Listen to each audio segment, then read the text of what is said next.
जिनके जागीर में अकड़ अकड़ के चलते हो, भूल गए। हजरते सैयद सिराजुद्दीन शाह आलम, सुभान अल्लाह बेशक।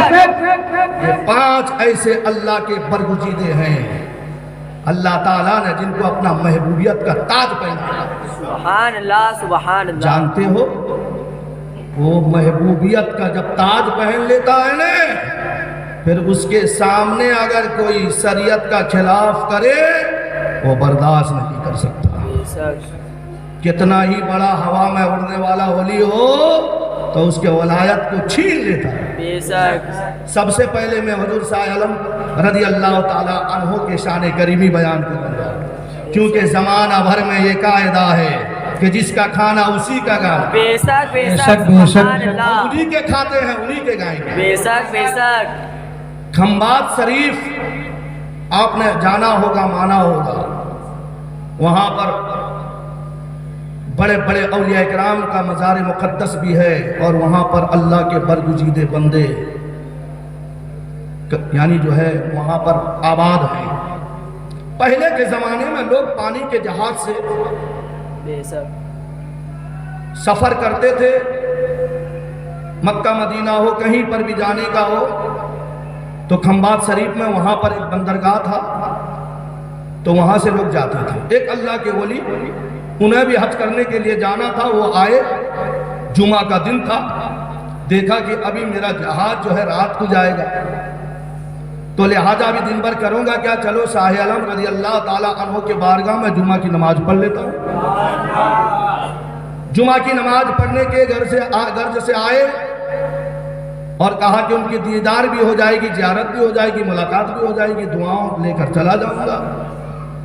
इत्तेफाक आने में ताखीर हो गई, जुमा का नमाज खड़ी हो चुकी थी, 1 रकात नमाज इमाम साहब पढ़ा चुके थे, क्योंकि उस वक्त हुजूर सैयदी शाह आलम रज़ी अल्लाह ताला अन्हु नायब मुकर्रर किए थे, वो मतलब कि जो है नायब नमाज पढ़ाते थे, वो पीछे मुसल्ला पे होते थे। तो इत्तेफाक से वो अल्लाह के वली आए तो उनको जगह हुजूर शाह आलम सरकार के करीब ही मिली। सुभान अल्लाह। शाह आलम सरकार के करीब ही जगह मिली। अब मिलने के बाद में 1 रकात नमाज छूटी, अब 2 रकात नमाज है जुमा की। इमाम साहब ने नमाज मुकम्मिल की।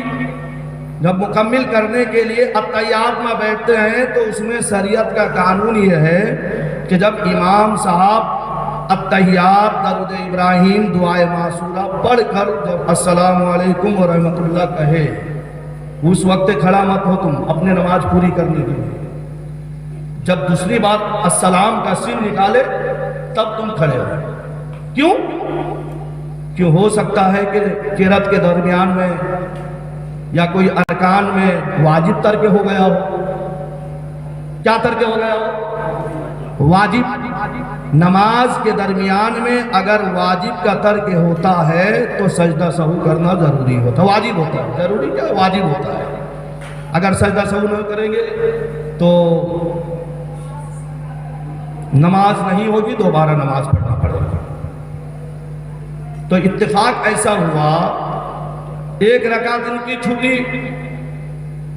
अब अत्तहियात में बैठे हुए हैं, इमाम साहब ने अभी अस्सलाम वालेकुम कहा, ये खड़े हो गए।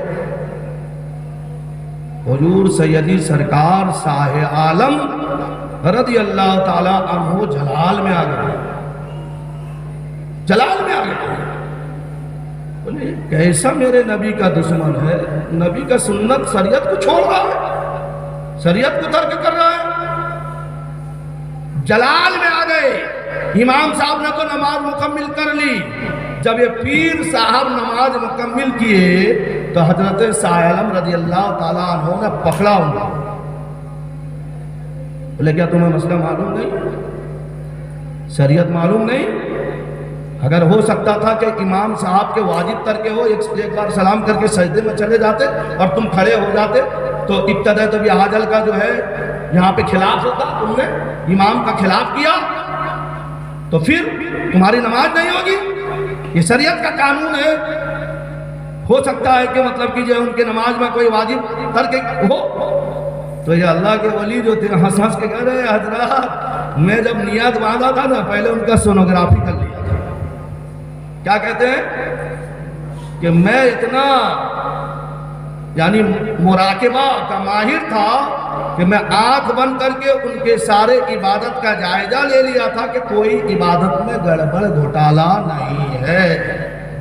इतना कहना था, हुजूर सैयदी शाह आलम महबूब बारी रजी अल्लाह ताला अन्हु और जलाल में आ गए। इरशाद फरमाया कि तेरी वलायत का चर्चा करने के लिए नबी की शरीयत को यानी जो है पामाल कर रहा है। अब तुझे अंदर में ये वलायत रखने की कोई जरूरत नहीं। एक नजर जलाली डाली तो सारे वलायत को सल्ब कर दिया, सुभान अल्लाह। छीन लिया वलायत। पता क्या चला? पता क्या चला? जब वो जान चुके थे कि नमाज में कोई वाजिब तर्क नहीं है, इसके लिए खड़े हुए थे। लेकिन आज तो हम जानते नहीं कौन सा